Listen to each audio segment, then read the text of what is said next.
Okay, and we are live. Hi, everybody. This is Steve Sabludowsky, publisher of Buzz.com. And today we're going to be talking sports with Eric Asher, a talk show host on radio and television. And we're talking the New Orleans Saints versus the Carolina Panthers. Good afternoon, Eric. Hey, Steve, how are you today? I'm doing great. Thank you so much. Listen, I really appreciate you taking your time with us on this Saturday. We are streaming this live, and it's going to be really interesting to see exactly what happens because we also have a caption going on. So everything we say actually is going on a screen via caption. And we're going to be taking some Twitter tweets in too. And this is streamed on YouTube, Facebook, on 3 or 4 different locations on Facebook, Periscope, Twitter, Bayou Buzz. So the big game is tomorrow. What's going on? Well, I mean, again, a huge game for the Saints. A huge game for the Panthers. Saints had a season I think that most that follow the Saints didn't believe that they would have. Finishing with 11 wins and, of course, winning the NFC South. 2 really great things for a franchise that's going for the last 5 years at 7-9. And the fact that you got this game in the Dome is obviously huge. You know, one of the drawbacks, even though the statistics don't show it out, having to play the Panthers, 3 times, beating them already twice in the season, it's going to be interesting to see how this thing kind of plays out tomorrow because the Saints are a different team than when they beat them the first 2 times. Quite frankly, because of the injuries that they have on the defensive side of the ball. Sure, and the Panthers are different also.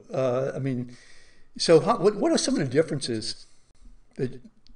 Well, I mean, for the Saints, again, their defense really came alive this season. Ranked 17th overall in the NFL, and that was something that a lot of us that have covered this team, people that follow this team, have said, man, if you just get a Saints defense that could be middle of the pack with the great offense that they have, that they would be Super Bowl champions. Well, the offense was second in the league this year, defensive right there in the middle. One of the top teams in terms of takeaways. That's been a big part of the emergence of this defense. But it's a young defense. You got a lot of players that are in their first, second, or third years on this defense. Unfortunately, what's happened in the latter part of the season, you have 11 players that have played prominent roles in this defense, whether it's been either as starters or guys that have played a significant role as backups that are now on injured reserve.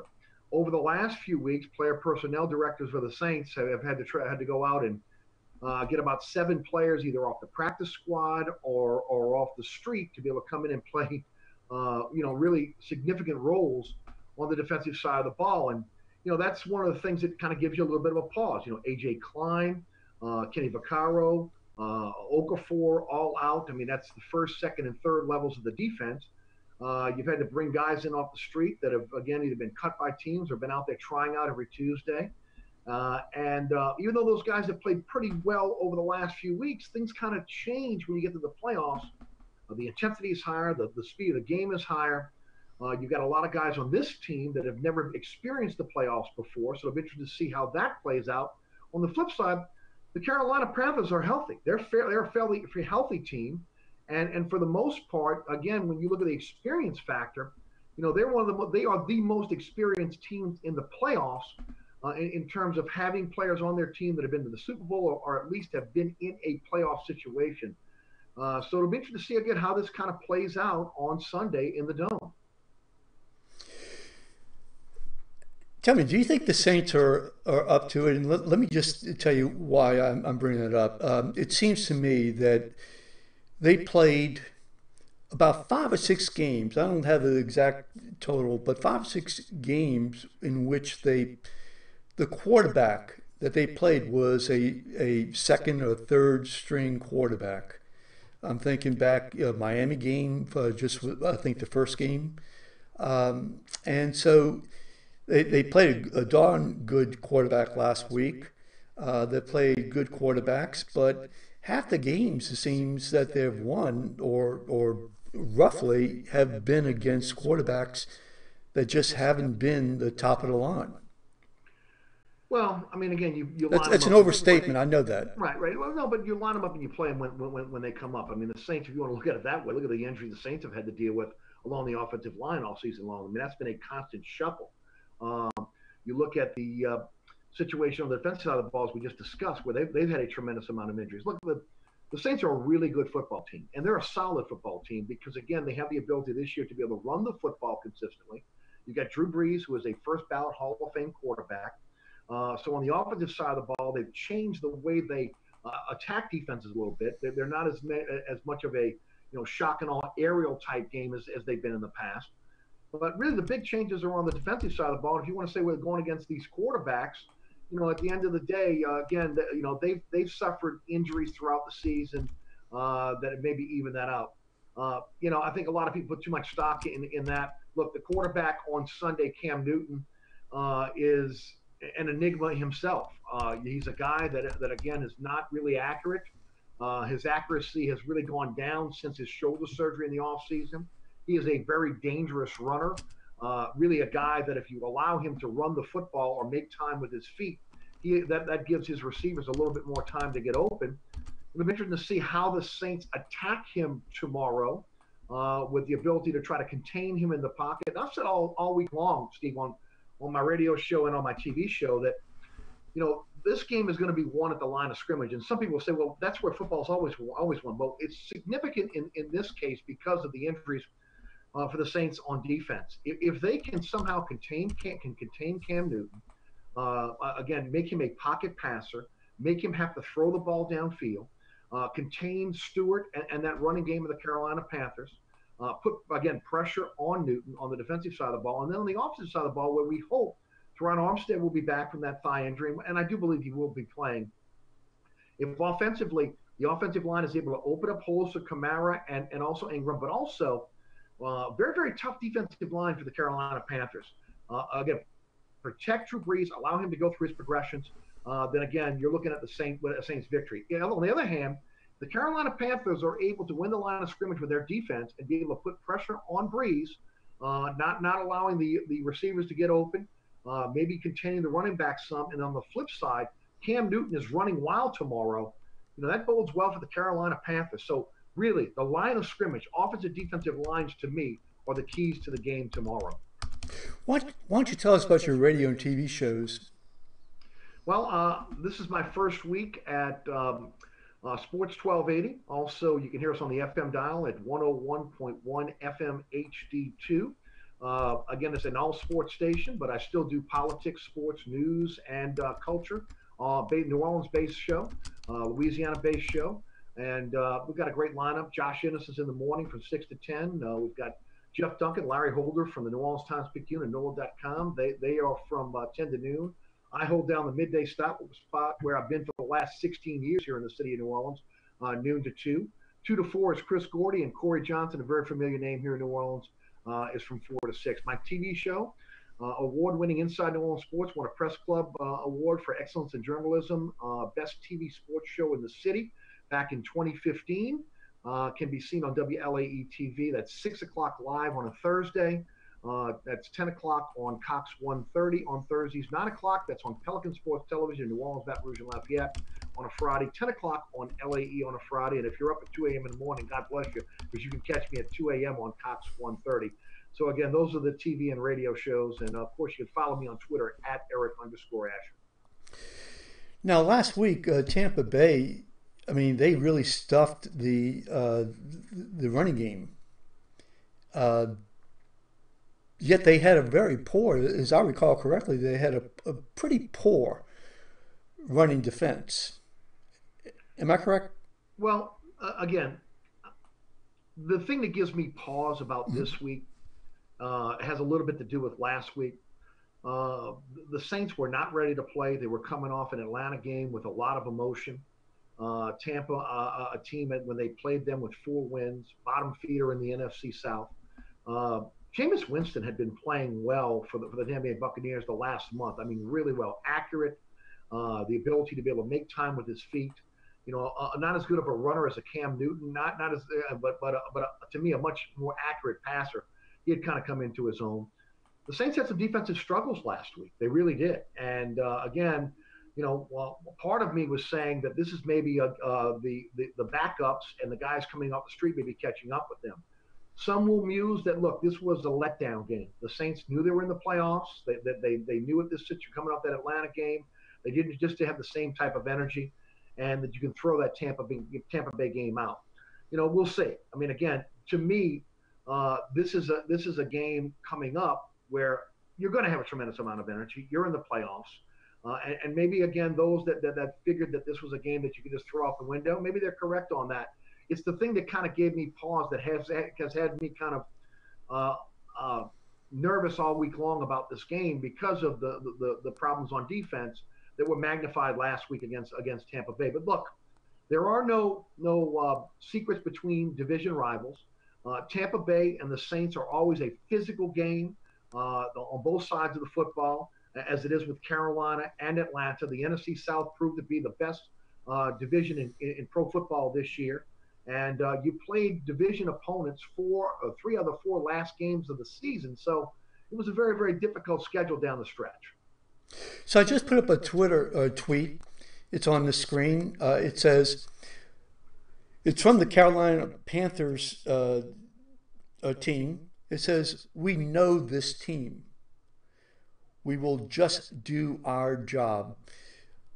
My question is, obviously they've lost the last 2 games against the Saints.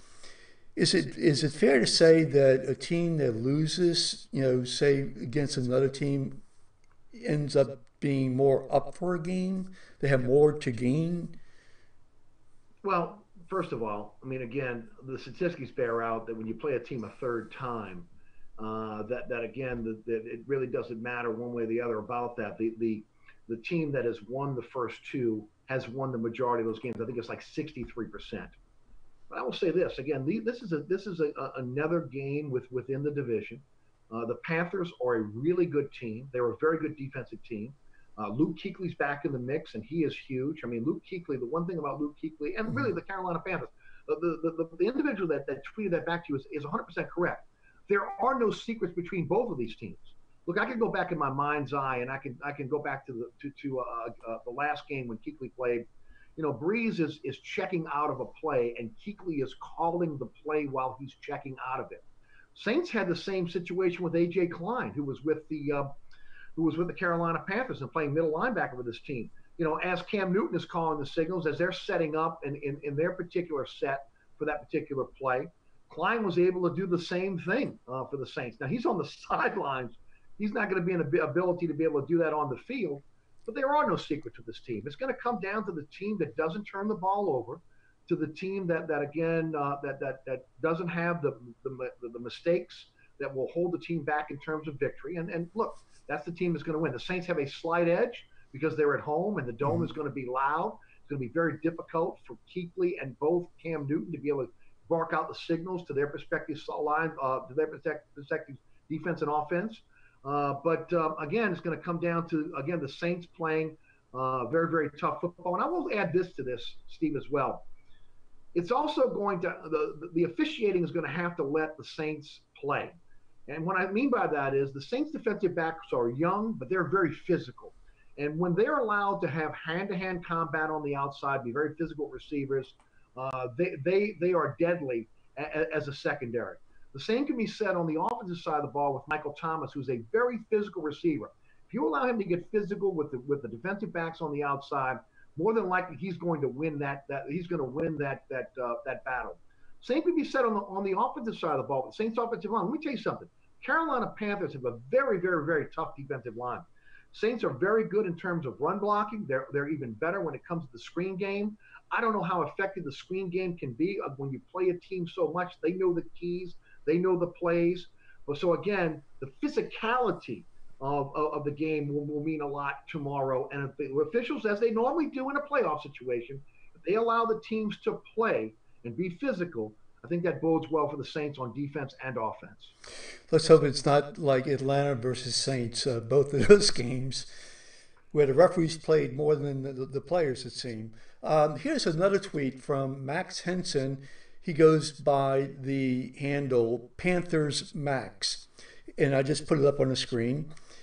He says, "It is going to start up front, and we accept the challenge. The Carolina D line holds the key to success against the Saints. The defensive line holds the key. What do you think? I totally agree. I mean, on both sides of the ball, and as I said a little bit earlier, line of scrimmage. This is one game where the game is going to be won in the line of scrimmage. If the Saints defensively can contain Cam Newton on their line of scrimmage with the defense, if they can stop that Carolina running game, it's going to be a long day for the Carolina Panthers. On the flip side, if that and again, very, very talented and experienced defensive line for the Carolina Panthers. If they are wreaking havoc with Breeze, if they are rushing him up the middle, if they are stopping him from stepping up and going through his progressions, if they are stuffing the run with Mark Ingram, again, stopping Alvin Kamara and getting him down and tackling him, which has been a problem. He's been very slippery back all season long. If that's happening, that doesn't bode well for the Saints. That's why I said, again, I really believe the team that wins the line of scrimmage on offense and defense walks out of this game and plays another day. Kamara, I mean, the guy's amazing. I mean, he's got what over, I think, 1,700 total yards or so. Both him and Ingram have over 1,500 yards from the line of scrimmage. First backs to do that. Matter of fact, their jerseys went into the NFL Hall of Fame this weekend. Kamara has proven to be not just a back that can run between the tackles, outside, a guy that can catch the football. Obviously, you can line him up in the slot. He is the, I would say, 3.0 version of Reggie Bush. When Sean Payton built this offense, one of the things he needed was a player that could play that joker role. And the first player to play that role here for the New Orleans Saints was Reggie Bush, and he did a great job. Reggie Bush had to be accounted for every time he was on the field, whether he was running the ball, whether he was receiving the ball at the backfield, or whether they used him as a decoy to be able to move the defense, safety, linebackers, to be able to open up lanes for the passing game, guys that would be running underneath into those voids. Darren Sproles came in, a much better inside runner than a Reggie Bush, a guy that was much more physical, but still had the ability to catch the football, still had the ability to return punts and kicks, much like a Reggie Bush. And then they lost that for a few years when they traded Darren Sproles to Philadelphia. Peyton knew that he had to be able to get that type of player back in his offense. But there were a lot of people out there, myself included, thought Christian McCaffrey was the perfect player for the New Orleans Saints in playing that joker role. But again, because a lot of people just didn't see Kamara at his time at Tennessee because of his time in Alabama, transferring to a junior college, and then ultimately being in a situation where he played, a lesser role with the Tennessee Vols. He comes to New Orleans. There was a game plan. Peyton knew exactly how to utilize him, and believe me, he's been incredible. His ability to run inside, again, like a halfback, like a Ingram, a physical running back, again, he can do that. He can beat you on the outside with his speed. He has the ability to line up anywhere on the line of scrimmage as a receiver, outside, in the slot, and of course you have to account for him. And then the ability, again, to not go down with the first hit, yards after contact. He's been incredible with that this year. He's a slippery back and very, very difficult to be able to get down. And now you throw in the ability to return kickoffs, which is another thing that has been added to his repertoire. He is the MVP of this Saints offense as a rookie, and a guy that honestly has not been utilized as much as he could have been all season. I felt like they could have utilized him much more. I understand why they didn't, but I expect a heavy dose of Kamara for as long as the Saints are alive in the playoffs. So we have a question here on Facebook. Jermel Greenberry asks, how important is it for the Saints to start fast on both sides of the ball? I think it's imperative. I mean, again, what's been happening recently is the Saints have been deferring if they win the toss and going on defense. Sean Payton wants to come out of the locker room and have the ball first. So I think it's imperative. You cannot allow the Carolina Panthers, much like you did the Tampa Bay Buccaneers last week, to be able to go right down the field on you unabated. They've got to get off the ball or get off the field on third down.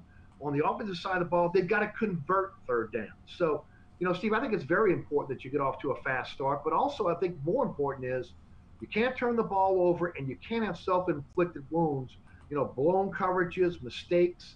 And again, you got a team in the New Orleans Saints that got a lot of players that have never been in the playoffs before. They've been in big games in college, but they've never been in a big game like this before. So, can they keep their wits about them? Can they stay focused on the task at hand and not beat themselves?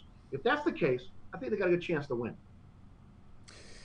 Ingram. I'm sorry, Mark Ingram. He's had just had a wonderful year. Again, over 1,000 in terms of rushing. If you had to pick one or the other, which would you choose and why? Well, I choose Kamara, and for a couple reasons. First of all, again, he's a younger player. He has the ability. He is a much better player in the passing game. You can utilize him in so many different ways, and he's the heir apparent ultimately to Mark Ingram. But let me say this: Mark Ingram has made himself into a very, very, very good NFL back. He was a guy that could run between the tackles when he left the University of Alabama. They don't ask their back to do much but run the football. Since he got to New Orleans, he's learned how to catch the football at the backfield. He is the best back on this team in terms of protecting Drew Brees in the passing game. He has made himself an all-around back. The physicality that he runs with, again, is something that has emerged with his time here in the NFL. Maybe it took a couple lesser backs that were on this team earlier in his career to maybe get him to realize that you got to run every play like your last. And that's exactly how Mark Ingram runs. Mark Ingram delivers a blow. He's a very physical runner. And again, you need that. This is a perfect combination of a 1-2 punch with the physicality of a Mark Ingram and again, the playmaking ability of Alvin Kamara. So they mesh very, very well. I think the Saints are most dangerous when they have both players in the backfield because it's very difficult to diagnose what they're going to do going forward. Thinking back about, say, the NFL uh, game from before, I'm thinking what the 60s and 50s. You mentioned about having two backs, Horning and Taylor. They played just about every play. So, I mean, here you have shifting of, say, Kamara and Ingram. So I'm just wondering, are the players are they as physical as it, or are they as versatile? Well, I mean, you go back to the Saints in the late '70s with Tony Garbutt and Chuck Muncie. I mean, that was Yeah, a those. combination of two players that again could catch the full of the football at the backfield. Tony Garbutt was one of the best at ever doing that. Chuck Muncie was a prolific runner. Again, in the Thunder and Lightning back then, but football specialized now, and again, there are so many different packages that coaches use, both on the offense and defensive side of the ball, where they again at one time you maybe utilized half of your roster. When you use pretty much every player that's available on that game day roster now, each particular player again has a certain package that they're involved in that kind of lends to their skill set. So I think it's a different game totally. I mean, where it's a much more aerial game than it was back in the 60s and 70s. But I think that football has been much more specialized now to take into account the skill set of the players that are on each team. Okay, I just put up another tweet, and basically it's got a picture of Marshawn Lattimore, and it says the votes are in. Saints Marshawn Lattimore is your defensive rookie of the year, as voted by the NFL on Fox News, but on Fox fans. How important is Lattimore? Well, I don't know if that's an important honor. The big honors are the ones that come out this week. I mean, the All Pro team that Cam Jordan was elected to this week, that he was voted into, that Alvin Kamara's a flex position was the second team All Pro. All these accolades are nice. Let me tell you this: the Saints have never had a shutdown corner like Marcus Lattimore. Marcus Lattimore has come in as a rookie, and look, this is, I mean, you got to go back, man. I mean, there are maybe a handful of players in the history of the NFL that, as a rookie, have come in and shut down one side of the field. Lattimore has been able to do that, and what it's done is it's allowed the Dennis Allen, the defensive coordinator, to be able to again utilize different personnel and different packages because he knows he can take the best receiver from the opposing team out of the game. Again, I'll go back to what I said a little bit earlier in our chat. I think that the officials have to allow the defensive backs on the Saints side to be physical because they are very, very handsy. They like to put hands on receivers. They like to get the hand-to-hand combat. That is part of Marshawn Lattimore's repertoire, but he also has great closing speed. He has the ability to be able to, again, feel when the receiver is going to, when the pass in the end, the receiver's going to catch the football. Look, I was a guy that questioned the pick. I'll be honest with you, because of the hamstring problems that he had at Ohio State, because he didn't play a lot of time as a collegiate player at Ohio State. But he has come in and has played incredible, and really for the first time, I would have to say in Saints history, because when they got Eric Allen back in the '90s, he was a guy that had really made his bones with Oakland and Philadelphia. He was at the tail end of his career and made a lot of these Pro Bowls and all pro teams based off reputation. Uh, Lattimore's come in and created a reputation in just his first season in the NFL. It really bodes well. He makes every player on that defense better, much like Kamara makes every player on the offense and special teams better just by their presence on the field. How have the Saints turned things around? I mean, you know, I was basically screaming for a trade of our general manager, Loomis. I just didn't see the Saints developing at all. I mean, I was shocked by this year. How did they do it? I mean, they Well, basically, yeah, it's been a other couple of than years. defense coach. Right. It's been a couple of years, Steve. First of all, let's get this out the way. Um, Mickey Loomis is the general manager in name only. Mickey Loomis is a cap guy. He handles the cap. He's very good at it. He was an accountant with the Seattle Seahawks when he came to New Orleans with Randy Mueller. At that point, he was the capologist, and he's been around long enough. He's a confidant of Tom Benson. Tom Benson trusts him as part of that triumvirate. Dennis Lauscha, Loomis, Greg Bensel, and to some extent Sean Payton. The guy that runs the New Orleans Saints from a personnel standpoint on the field is Sean Payton. The biggest change you've seen is Jeff Ireland, former Miami Dolphin general manager, a guy that again was with the Dallas Cowboys, has a relationship with Peyton. Once he came over to the New Orleans Saints, uh, the Sean Payton had someone he could trust in the front office to be able to go out, do the college scouting. Terry Fontenot has been the guy who's been involved in player personnel on the pro side for a while now. They've had two back-to-back, not good, but great drafts. This draft this year may go down as the greatest draft in NFL history. Literally, could go down as in 3 years. We may look back on this draft, this past draft, as the greatest draft in NFL history. Last year's draft, only 4 players in that draft. Again, another draft that in which each player has come in and contributed.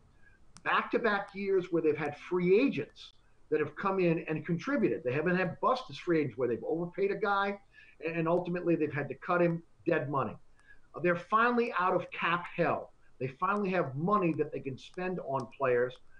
Again, when you have a Hall of Fame quarterback, when you have a guy that's going to demand the type of money that Drew Brees demands, you've got to hit on your draft choices. You've got to hit on your free agents. They've done that over the last 2 years. That's the reason why we've seen this change. A few years back, you were getting undrafted free agents to fill out the rest of the roster, guys that would stay with you for 1 year and then they were moving on to another team or they were out of the football.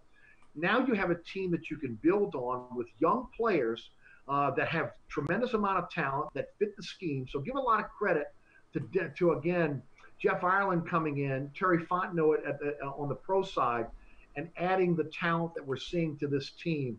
This has been a bonanza last 2 drafts, and that's why you're seeing the Saints go from 7-9 to 11-5 in NFC South champs. Jamal again asked another question, and I was thinking the same thing. He said, well, he says, wow, better than the 2006 draft, Colston, and of course, Bush, if I'm not mistaken. I mean, that was without doubt, in my memory at least, the best draft. But you're saying that you think that this year could be the very best in NFL history. Oh, again, people much smarter than I have already said this. And again, it takes 3 years to grade a draft, just based off what we've seen this year. Yeah, no doubt. Look at 2006. That 2006 team, that draft was the nucleus for a Super Bowl championship. There's no doubt about that. Go back to the 1981 draft of Bum Phillips. Again, that was that great draft that set up Jim Moore along with that 86 draft when Jim Finks came in. That again put the Saints in the playoffs for the first time. So you go in terms of greatest drafts in Saints history, 81, 86, 2006. And yeah, this draft this past season, in my opinion, is the best draft they've ever had, and could live good, and honestly, conceivably could be even better. Aquin Muhammad is a defensive end out of Miami. Has seen no real time this year, who showed flashes in the preseason.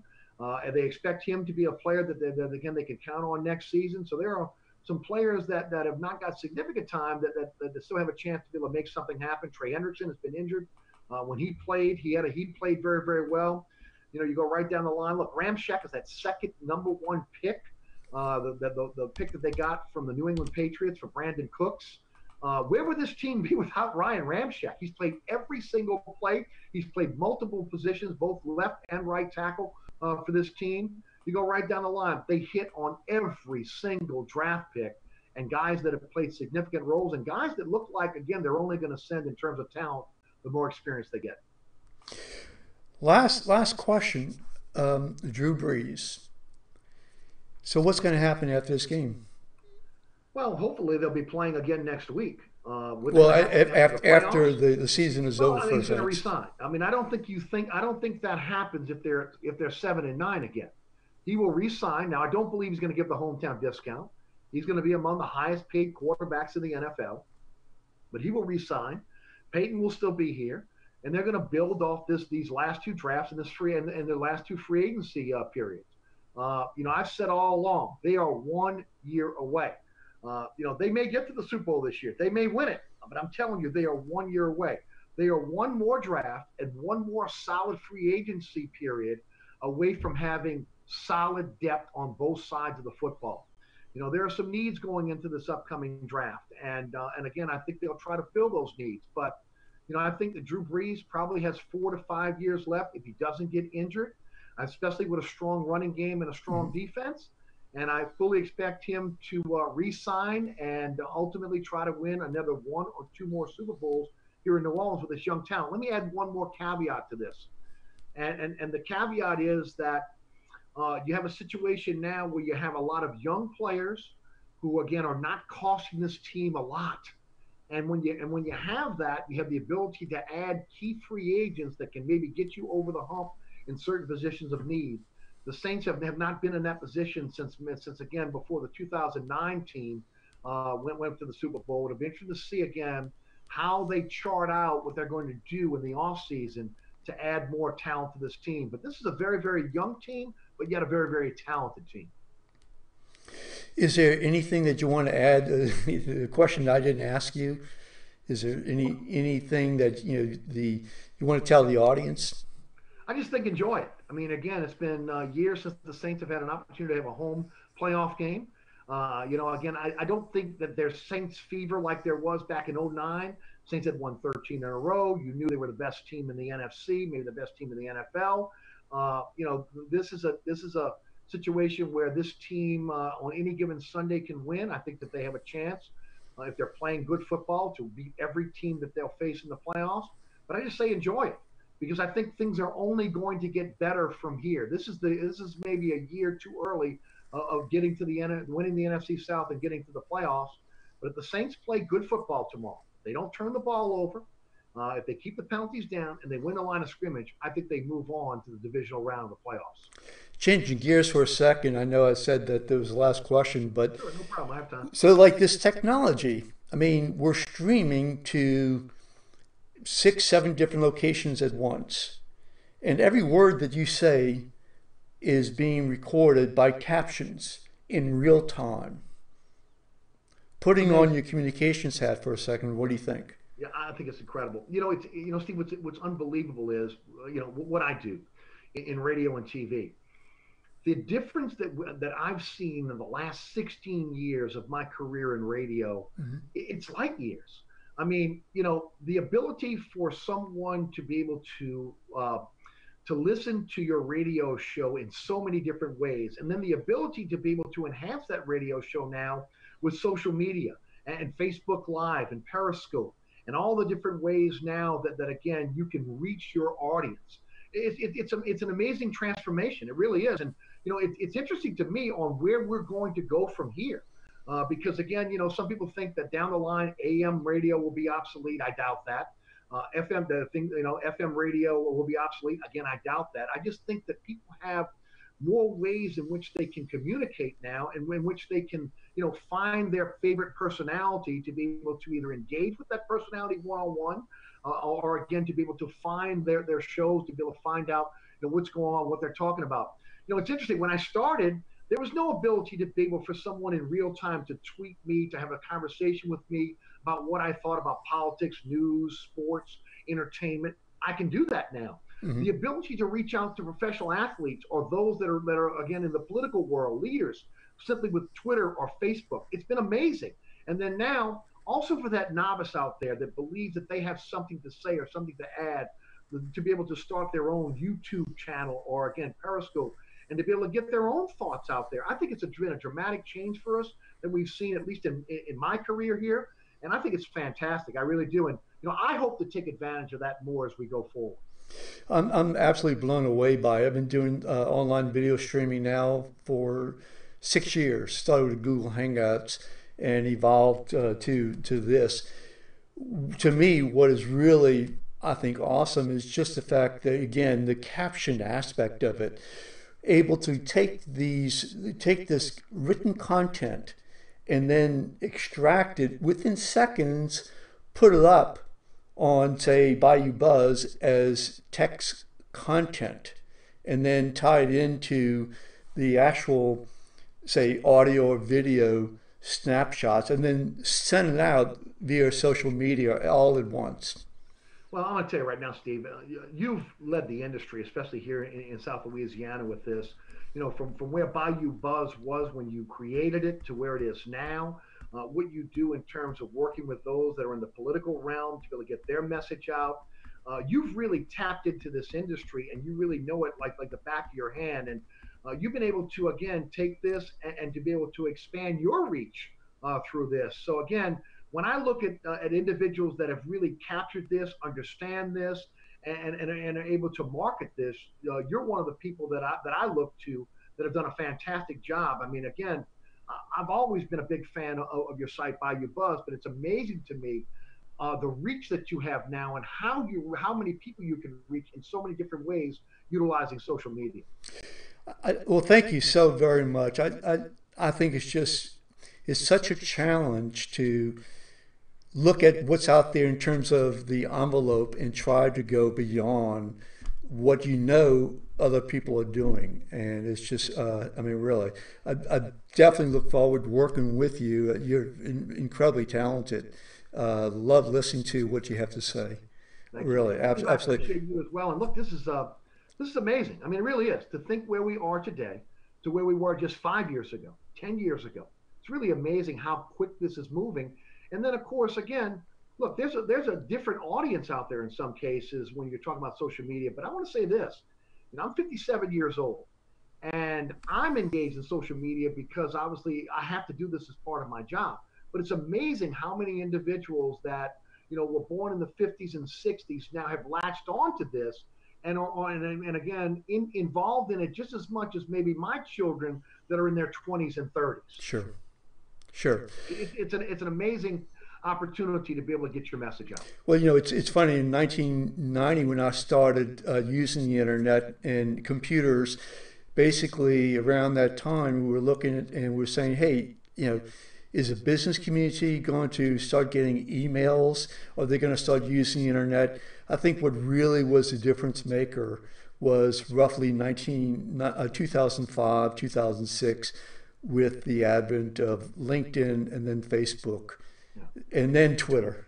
Yes. The three of those, Facebook and Twitter, has just completely revolutionized, whether it's for better or worse. Because Right. I think we can think of some worst case scenarios. Sure. And for what I do, again, it's an incredible tool. It's Yeah, an incredible tool to be able to, again, expose yourself to maybe an audience that doesn't know you're there. And again, to expand that audience. I mean, it's amazing. It really is. And, at one time, you had this is in a lot of cases, a free service. I mean, you had to buy billboards, you had to buy television commercials, radio commercials to get your message out. This, for somebody that's in my realm, is an opportunity to reach the audience in so many different ways, and it's really incredible. It's amazing. Well, there's a lot of talent out there that don't have chances, and so this is, here they're on the ground floor, and so let's just hope that one, they enjoy the Saints tomorrow's victory, and Yeah, secondly, they take advantage of that ground floor and the floor yeah, above it. So, listen, hold on one second. I'm going to say sure. goodbye to everybody. Hold on. I'm going to hit some buttons and knock this one off. It's been a lot of fun. It really has been. Yes, it is. So, hold on, please.